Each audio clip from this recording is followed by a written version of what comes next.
What's going on, everyone? Nick Filato, a Big Blue View here to do a quick breakdown of Georgia Bulldog running back James Cook, the brother of Minnesota Viking Dalvin Cook. The Giants recently hosted a slew of running backs for their top 30 visits, and James Cook was at the facility on Tuesday, April 5th. Cook was a key member of a four-way running back room that helped the Georgia Bulldogs win the 2021 National Championship. He rushed for 738 yards on 113 attempts, that's 6.4 yards per carry, along with 7 touchdowns in 2021, while also being a dynamic receiving threat from all over the offensive formation. He caught 27 of 30 passes for 274 yards and 4 touchdowns. He has an explosive, big play type of skill set. Now, Saquon Barkley does as well, and he is currently on the Giants roster, but it's safe to suggest the Giants have a real day 2 interest in the running back position after hosting Cook, Alabama running back Brian Robinson, and Iowa State rusher Breece Hall. Barkley may not be on the roster come week 1, but that remains to be seen. Now, that doesn't necessarily mean the Giants are going to draft a running back on day 2, but I believe the interest is there if the value falls to them and they feel it is necessary to go in that direction. As for Cook, he can mesh into a zone or power gap scheme, something Brian Daboll employed throughout his time in Buffalo. He would also be a premier receiving weapon. He's not a perfect running back, but he's a damn exciting one. Let's get into some of the positives that he can offer the Giants. Here we have James Cook, number 4, aligned in the backfield in 20 personnel, no tight ends, 3 wide receivers, and you can see that he is lined to the boundary right now. Now, this Florida tape that is on this video is from 2020. Keep that in mind. But watch what they do with James Cook here. They're going to send him as a fast 3. What I mean by that is he's going to be the 3rd receiver now accounted for to the field with these 2 receivers, and that could change the defense depending on their assignments and what their coverages are. So they send him fast 3, and you have 2 receivers stalk blocking these 2. This defender is in no position to make a play on the football. He's kind of just left in no man's land and is not going to be blocked here. This is something that a lot of teams use. They will run an RPO off of this if they want. They can hand the football off to 3 if they like the blocking setup here. But this quarterback reads this situation and realizes that James Cook has leverage outside with 2 blockers, and then this defender over here, this safety, is the only defender who can make the tackle. So they get the football to James Cook, and you can see how the blocks are made. And then he does a good job making that safety miss to pick up an extra couple yards. When you get James Cook the edge, and he can use that acceleration and that foot speed to really challenge the angles of defensive backs, defenses really get put in trouble by James Cook. And right here you can kind of see it. James Cook, there are a lot of times where he makes a catch and he becomes square to one defender, and all he has to do is explode off of one of his feet in which direction. Right here, it's obviously going to be outside with 3 pursuing defenders to his inside. He still is able to jump over this tackle attempt from this safety and pick up extra yardage. If he had a little bit more real estate along the sidelines here, he might have been able to pick up a few extra yards, but that wasn't the case. Now, another thing you love about James Cook, we all love about it, is his one-cut ability and his vision all throughout the play once the snap happens. So if you look at the defensive front, you have a 3 technique here. The center is snapping the football, and watch James Cook's eyes once he goes into the mesh point with the quarterback. They are directly on that 3 technique because he wants to read and see how this double team block materializes, right? So watch his eyes on the 3 technique, because he wants to possibly hit this 6 hole between the tackle and the tight end. If this tight end can seal this edge defender away, and then this tackle wash this 3 technique down the line of scrimmage, allowing 74 to climb to number 30 here, James Cook can put his foot in the ground and cut through that 6 hole, and then he's going to put number 3 right here in a pretty bad position to make a tackle if he really comes downhill here and makes a shallow angle that James Cook can really exploit. That doesn't necessarily happen here. Cook, you can see how his vision the entire time is still on that double team block, but he sees how 74 climbs a little bit early. This guy splits a double team. 0 doesn't really hinge this player away, so Cook just puts his foot in the ground and hits the 8 hole, and then allows the quarterback to block that contained defender over there, number 3. But watch his eyes the entire time. Vision, vision, vision. Put the foot in the ground, accelerate. And he makes the most out of that play.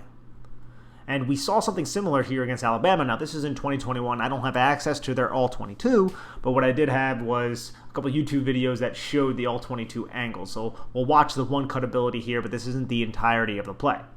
Shotgun. He's reading the defense, seeing what's happening with this double team right here, because he can have a hole here, he can have a hole here. I'm not 100% certain, but his landmark is probably off the play side tackle's outside leg right here. So now he has to look to the second level to see where those pursuing defenders are coming from. Now, once he gets the football, it's obvious where he's going to go, because this defender flowed outside towards this direction, towards the left. This shows a lot of reactionary quickness, vision, and decisiveness from James Cook, all things that he possesses. And then he can see how 70 is kind of in space right here, and he can just turn this defender away, and how there's now a gigantic hole between 74 and 70 in the 2 hole. And he explodes through, picks up a nice gain. And we can see something similar here against Alabama. Now, this is a different game against Alabama. This is the national title game, but watch. Different concept, power gap. Then he comes out with this huge run, but I want to come over. Now he gets tackled from behind, someone chases him down. These are all 5-star dudes, that's understandable. So what this is a counter run where they're going to pull the backside guard and the backside tackle. It's power gap, okay? So these two are going to double team and climb. He's going to kick out the unblocked man, and he's going to go and locate the next closest defender. And James Cook really does a great job feeling out the double team block and also reading these two who are going to block the play side defenders. So you got the block from the play side defender, the block from the play side defender, and what's going to happen on the second level, you're going to have Christian Harris right here scrape over the top, and 70 does such a good job locating Christian Harris. And James Cook realizes that. He sees that 70 scraped over the top. He sees that the block is located, so he just puts that foot in the ground and explodes up. And as he does that, number 2 is coming downhill into the alley to fill and execute his run fit. But James Cook has the ability to freeze him and then explode outside with one juke. And then there's no defenders there to make a tackle on James Cook. Watch. 2 gets sucked a little bit too close to the alley. Cook has that great body control and ability to tempo his rushes and start and stop very, very quickly, which allows him to just chop his feet, use his vision, and then react. You have the first juke right there, and then there's number 2 is square, second juke. Number 2 is in no position to make a tackle on James Cook. That is just nifty footwork right there. That is agility, that is athleticism, and that is excellent reactive quickness right there. And it's an excellent ability to just read your blocks and feel the defense and understand what the defense is trying to do and then exploit what the defense does. Watch. He gets tracked down from behind, but still an excellent run from James Cook. We see a favorable front here for Georgia's defense to take advantage of, but we also see some interesting traits from James Cook. Let's see. So watch how tight he stays to number 50 as number 50 attempts to reach this nose technique and allow 62 to climb to the Mike linebacker. James Cook gets the handoff. He's looking this direction. You can see how his eyes are here, but you can see how 63 is attacking the inside shoulder. So what Cook wants to do is kind of get really skinny and hit this 2-hole between the center and the guard. That's exactly what he does. He keeps it really tight. Look at that lower body flexion right there as he bends around this, and then it just allows him to avoid the contact from this defender who quickly sheds, but is just a bit too late because of the explosiveness of James Cook. I love that bend right there, that lower body flexibility and that ability to really lower yourself when you're running behind very, very big men. It's hard to find you back there when you can run that low. And then right here, he has this safety who has a couple yards on him right here. You can see how there's almost about a 10-yard difference here, but you can see the leverage that Cook has. And he knows he's going to outrun 4 here, so it's easy. You can see that burst, that acceleration, easy touchdown right there. We can go through it one more time. Gets the football. Notices he doesn't want to go in this direction. All right, so I have to make the quick decision to bend tightly around number 50 and ensure that this individual does not make the tackle. Does that, accelerates, outruns 2 guys, touchdown, Georgia. Here we have James Cook in the backfield, tight split with quarterback Stetson Bennett, and we will see the defense shift right before the snap. After the motion, you see the nose go to a 1 technique, the 4-eye goes to a 3 technique. That's important because James Cook is going to cut back towards this side of the line of scrimmage. Let's watch, see how it goes. He starts like he's going to go to his left, sees the 1 technique, kind of get a little bit of penetration on 63. So 1 cut ability, jumps to his right. Watch how the edge flows right in front of him. Now, James Cook is put into a position that is not great right here. But look at that bend again. Look at that ability to plant his foot, sink his pads, and then run very, very low and use his athletic traits to his advantage here. And he makes several guys miss. And we got to go through that one more time. But the edge rusher flows, kind of stunts himself into the gap where James Cook commits himself to, because that was the gap to hit. But the blocker is able to follow him, and then you can see the patience of James Cook right here to stop his feet, and in his head he's probably like, where the heck am I going to go? Let me let this block develop. He allows the block to develop, and then watch. Look, straight ahead. 1, 2, 3, 4 Kentucky defenders, but you can see how there's a straight alley. That's trusting your blockers. That's trusting your teammates. And then he feels number 5 coming right into his area, so he jukes back inside, knowing that he has the space right here to get away from this one defender who was about 2 or 3 yards behind him. And then he has another defender who is in front of him, but not necessarily directly ahead of him. And James Cook ends up picking up about 7 or 8 extra yards because of that. That is an excellent run right there that just shows so many quality athletic traits and vision and just trusting of your teammates. And that's what James Cook does. He does this quite often. And you can see how he makes excellent decisions in tight spaces on the run that you just watched and the last run. Look, shotgun again. This is going to be a G lead again. It's going to be a counter, power gap concept. You're going to bring that play side or that backside guard. And the block, the backside guard misses his block right here.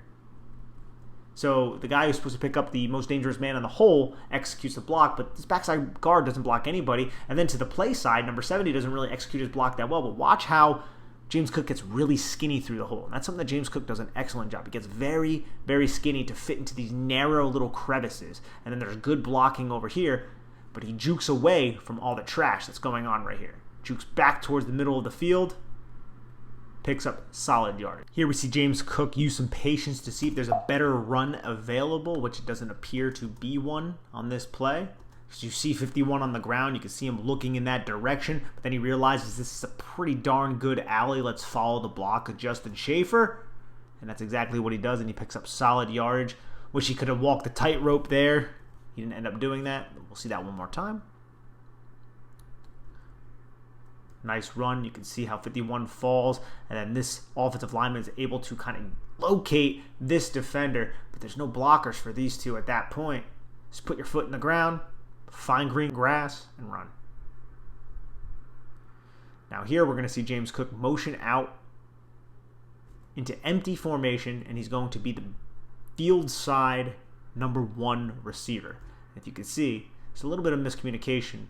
Tennessee. This guy's like, you go over there. And then he's like, no, son, that's you. So now this individual has to guard James Cook in space. Now watch James Cook's route. Show the feet, explode outside, good throw, over the shoulder catch. And this is something that James Cook has too, man. You can split him out. He can play in the slot, and he can execute these types of assignments out there on the boundary, if he was towards the boundary, or towards the field even, because he has that type of athletic ability. Watch. He's going to explode off the line of scrimmage, right? And he's going to fire his feet and act like he is going inside. And look at him right here as this is paused. The head is looking inside. The shoulders and the chest, they're facing inside.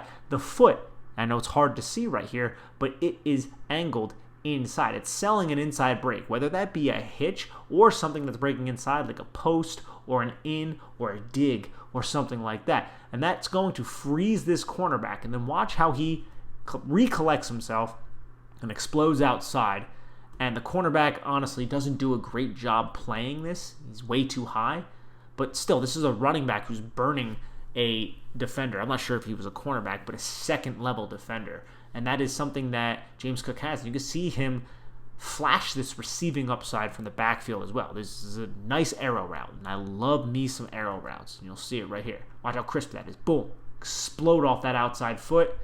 Take it to the house. Watch that one more time from this angle. And then we'll see what it does to the defenders from the other angle. He's selling it. He's selling it. He's selling it. And look at all the pursuit from these defenders. Plants that foot outside. Explodes inside. Catch the football. Run the pay dirt. We'll see it from here too. Bennett motions him over to that side. Watch this linebacker. scraped so hard over the top because he bit on this. And that's one of the great things about the arrow route or the Texas concept, whatever the heck you want to call it, is when you catch the defense in man coverage. Think about it from that linebacker's perspective. His assignment is James Cook as running back, and he darts out to the flat. What else is that middle linebacker going to do if he can't switch coverage with one of his defenders? He's going to over pursue because there is so much space from the middle of the field to the sideline, and James Cook is going to have so much leverage outside if it happens to be a flat route. So this defender, this middle linebacker, is going to over pursue, which allows James Cook to plant and explode over the middle of the field. And there's no way that linebacker, who's already really just chugging out to get to the flat to account for James Cook, is going to be able to stop his momentum and then redistribute his weight inside to account for an arrow type of concept. And that's why I love this type of concept. He bit pretty bad. My guy bit pretty bad right here. But again, let's try to freeze frame it right there. He's got that bend and then the burst out of the break. Bend, burst out of the break. Some of the many appeals to James Cook. Let me bring up some things to be concerned about with James Cook. The guy was in a pretty big timeshare and never had to handle a huge workload. He only had 4 games in 2021 with double-digit carries, and he never cracked over 15 carries in one game throughout his entire college career in Athens. That has to be acknowledged. He's also slight-framed and not the best in pass protection, as we'll see here. I don't think he's absolutely deficient, but he's not that great. And you can see how he goes to locate, kind of lunges into the contact, attempts to use his hands, but then gives this inside alley away. Now, 24 doesn't end up getting the immediate pressure like 33 does because there is a 3 versus 2 schemed right here with 4 blockers against 3. Good defensive setup right there from Tennessee. But pass blocking isn't a strength of James Cook's game. And that's something that is important when you're a third down back. Now, we're going to see him here do a solid job against number 16. He ends up locating him. Watch his base right there. Good knee bend. He has his back coiled right there. But watch that pop on contact. He gets pushed back. I think his positioning is good here, but he doesn't have that physical nature that you really, really want to be an excellent pass protector. I think he can be functional, but not something that you're really, really confident in. And that's problematic when you're talking about third down backs, because you think about some of the top third down backs in the NFL, they're really, really good in pass protection. James Cook, his receiving ability and his overall skill set translates to being a really, really good third down back. I just wish he was a little bit better in pass protection.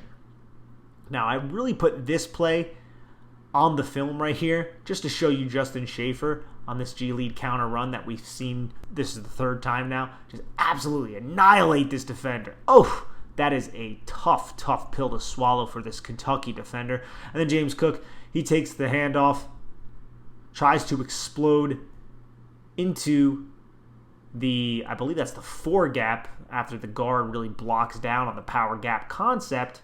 But then he ends up getting arm tackled by this defender. Look, I'm not going to hold it against him. There's 2 defenders on him in this situation. But if there is another criticism I have of James Cook, it's that he's not overly physical when running in between the tackles. I think he is adequate to solid at it.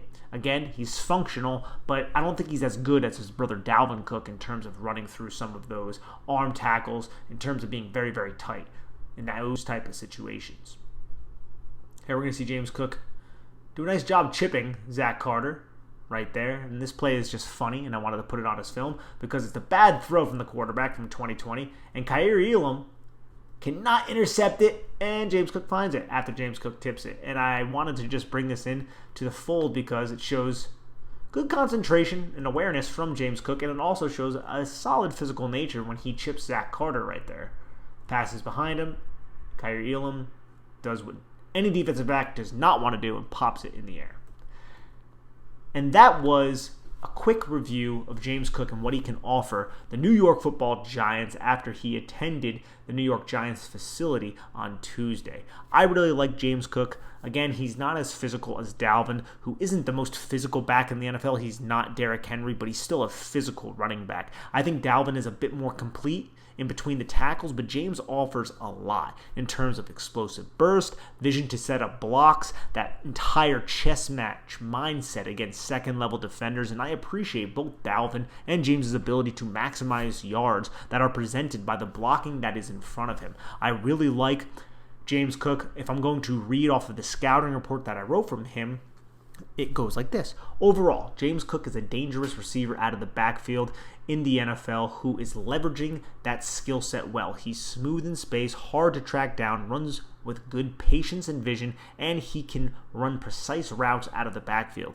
His play strength isn't great. He is slight for an NFL running back, but he doesn't have to be a short down back right now. He may not be that true 3-down back right when he gets to the NFL, but he can develop into that role. He will step on the field and immediately have an impact on passing downs in a variety of different ways, and if he can clean up his pass protection, his upside is even bigger than what we originally imagined, which I hope he can clean that up. Alrighty, everybody, for Nick Filato, that is myself. I hope you guys enjoyed this video of James Cook. Please head on over to the website Big Blue View. We have a bunch of draft content hitting Big Blue View, and we're also covering the New York Giants extensively. Please head on over to Big Blue View Radio and check out what we're doing on the podcast feed there, and also subscribe, like, comment to this video, and let us know what you think. Thank you so much for checking us out. Be well, take care of each other, and have a lovely day.